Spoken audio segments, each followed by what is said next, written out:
Olá, meus queridos e maravilhosos alunos, sejam bem-vindos. Sim, sejam bem-vindos à nossa disciplina de Geografia. Galerinha, hoje em nossa aula vamos partir para a apostila número 7. Sei, ficou o exercício pendente da apostila número 6, mas vida segue, né, galerinha? Felizmente temos que continuar com o conteúdo. Vamos fazer aí em 3 aulas um breve resumo da apostila número 7 e número 8 e executar os exercícios para fechamento da nota, tá bom? E hoje na nossa apostila número 7, de novo no continente asiático, vamos dividir a Ásia entre moções e oriental, tá bom?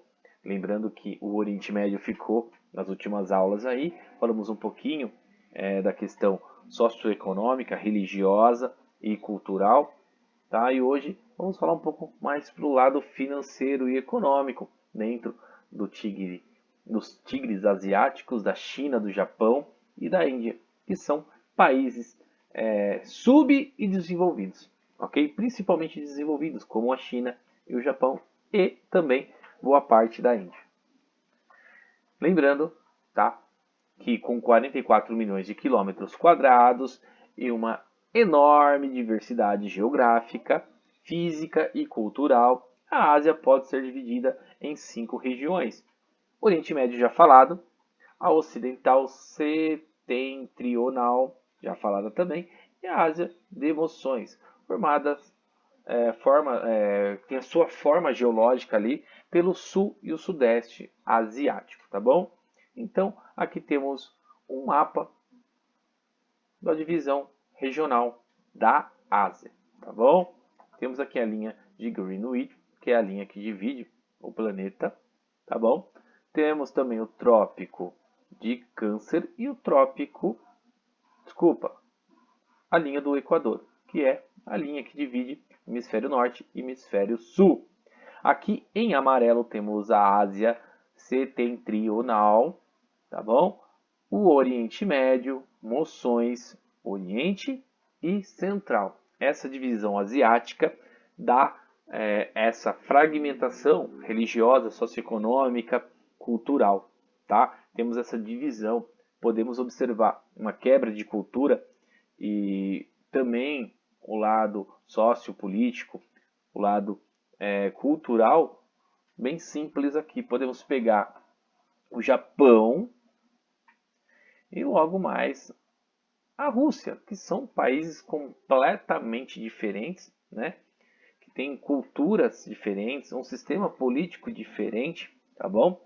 Então tem essa grande fragmentação cultural e religiosa. Sim, a Ásia tem hoje essa grande fragmentação, principalmente devido às questões políticas, históricas aí, que o professor Luiz deve ter trabalhado com vocês, tá? Aqui embaixo temos a Ásia de Moções, temos uma leitura de um mapa aqui, mostrando uma vasta área, tá? Que se estende do Paquistão à Índia. Sim, a Índia, que é um dos países mais populosos do planeta, ok?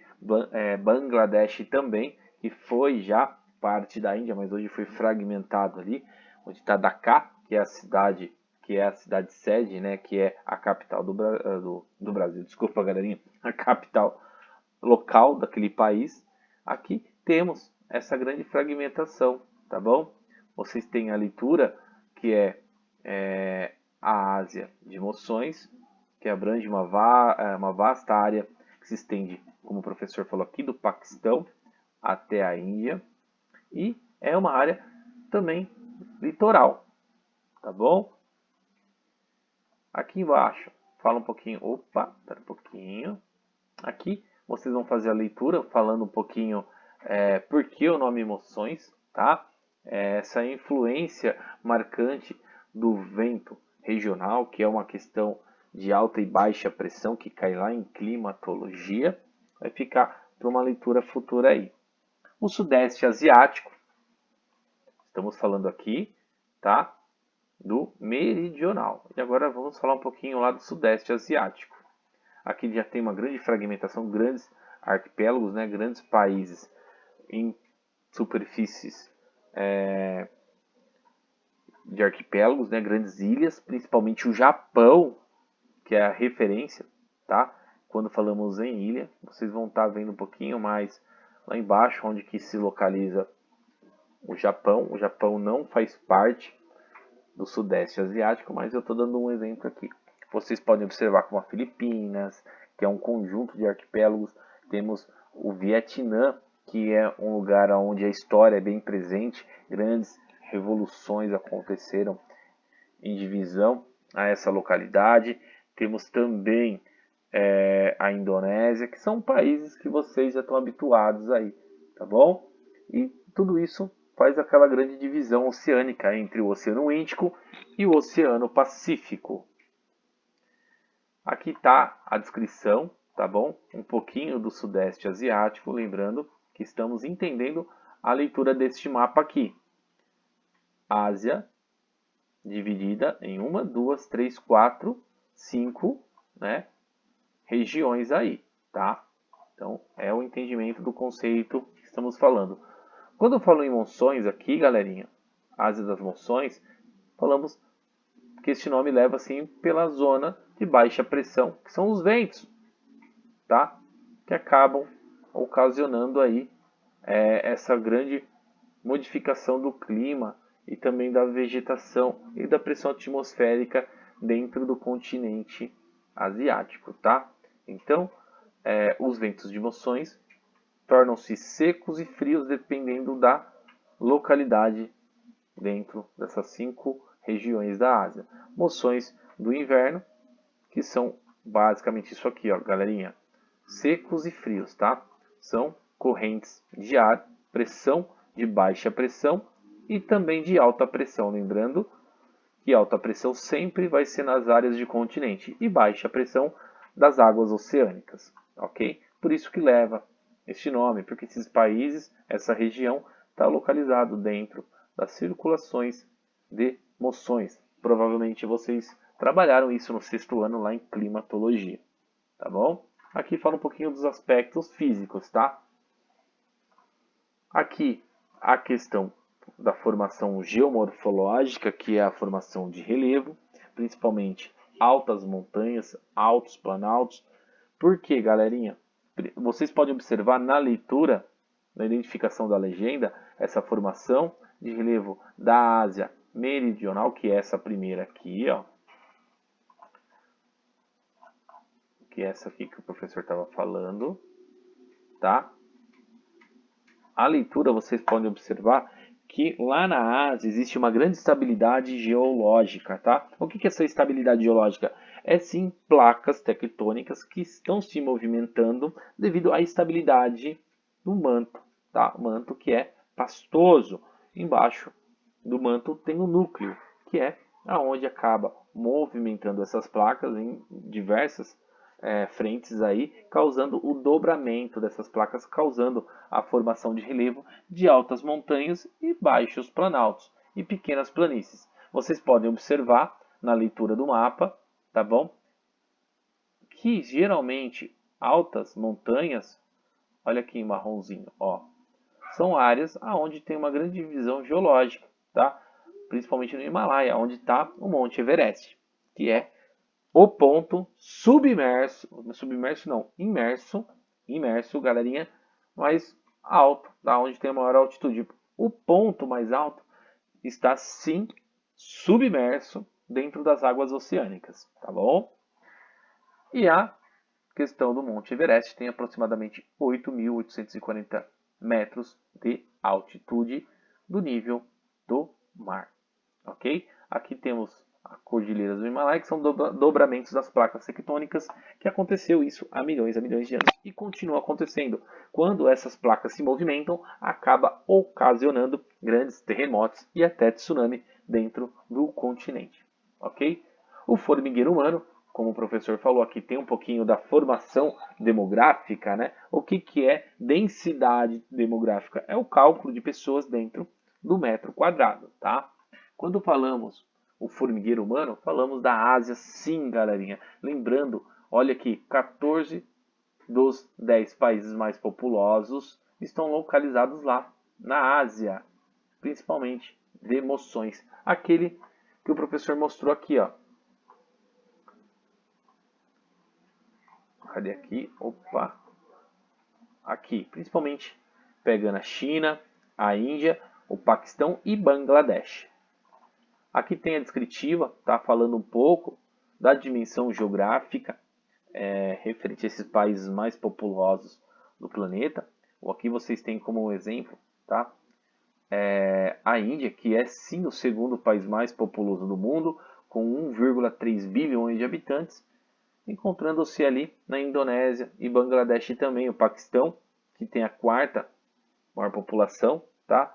O sexto ou o sétimo lugar do ranking de países mais populosos de habitantes. Então temos uma colocação, principalmente dentro desse formigueiro aí humano, né? Grandes formigueiros humanos, a grande concentração, principalmente por falta de uma desenvoltura social e econômica que acontece dentro desses países, a fragmentação econômica, principalmente das grandes multicidades, grandes polos, megapolos industriais, principalmente na Índia, onde foca a grande divisão religiosa que vem com a cultura antiga aí. Isso entra lá em história, o professor deve ter falado dessa quebra religiosa que acontece principalmente na Ásia e acaba afetando também a população. Onde não tem investimento, não tem acesso à informação, à cultura, as pessoas não têm a conscientização da sua natalidade, né, da sua taxa de natalidade e fecundidade. Então, o crescimento desordenado, a falta de empreendimento e conhecimento cultural acaba afetando, tá bom? Mas hoje este quadro está se mudando, tá bom? Principalmente o Japão. Hoje o Japão não está entre os 5 países mais populosos da Ásia, tá bom? Então você pode observar e acompanhar. Desculpa que o Pedrinho está aqui, ele acabou falando com vocês. Mandou um abraço, meus queridos. Então, hoje, basicamente, o contexto dessa primeira aula é essa, tá? Vou falar um pouquinho da questão populacional, um pouquinho dessa fragmentação que vocês vão estar lendo sim, para estar respondendo os exercícios, tá? Então, é uma temática legal, já saiu daquele assunto conturbado do Oriente Médio, onde envolve uma grande crença religiosa, onde a fragmentação daqueles países com cultura muçulmana, né, onde temos ali aquele choque econômico devido a grandes recursos naturais, aquela briga por petróleo, principalmente pelo petróleo, a falta de rios caudalosos, a falta da água, né? Então, hoje é mais ou menos isso na primeira aula, tá? Então, vou estar disponibilizando aqui os exercícios, estou esperando carregar para mostrar para todo mundo um pouquinho desses aspectos trabalhados aí na primeira aula, tá bom? Vamos com calma, deixa eu carregar aqui, porque a apostila do nono ano é muito conteúdo, galerinha. E as aulas ficam muito maçantes quando ela atinge um certo tempo, né? Vocês ficam cansativos, muitas das vezes nem assistem a aula porque não se torna atrativa. Eu entendo, tá, galerinha? Então, isso acontece. Aqui a primeira atividade, galerinha, vai descrever a formação dos aspectos físicos, principalmente da Índia. Está caracterizado ali. Os tigres asiáticos eu vou estar passando na aula seguinte agora, tá? Então, a primeira aula é essa atividade, mostrando os conteúdos que irão fazer, tá? E na sequência, eu vou estar explicando os tigres asiáticos, que são, vamos dizer assim, na década de 1970, teve uma grande proliferação da matéria-prima no planeta. Então, o homem em si visava Hong Kong, Singapura, Coreia do Sul e Taiwan como centros de produção imediata, tá? Principalmente pela baixa cobrança e principalmente pelas leis ambientais que favoreciam o serviço braçal. E esse serviço braçal também em produção com recursos vindo de outros países. Então, os países como Japão, China, começaram a pegar aquela produção de pequena de pequena qualidade começou a se concentrar dentro desses outros países, espalhando grandes polos industriais voltados à pequena produção de mercadorias de baixo custo, tá bom? Então você pode pegar aí um carrinho da Hot Wheels que você tem em casa, um outro tipo de equipamento mais barato, mais consumido em massa, e você pode observar que geralmente é Taiwan, Hong Kong, Coreia do Sul, Taiwan, são países ali que acabam produzindo isso em massa para países de grande porte.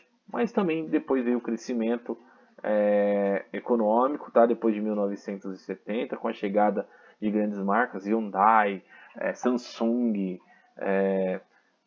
Nike, entre outras, e foi voltando essa produção a esses países. Mas por enquanto, vamos fazer os exercícios desta parte aqui, que são os aspectos físicos especificamente da Índia. Eu fiz um contexto geral ali, não especifiquei a Índia, mas vocês podem subir na aula 51 e 52, tá lendo e executando os exercícios, tá bom? Agradeço a presença de todos meus queridos até a nossa segunda aula, que vem aí na terceira, tá bom?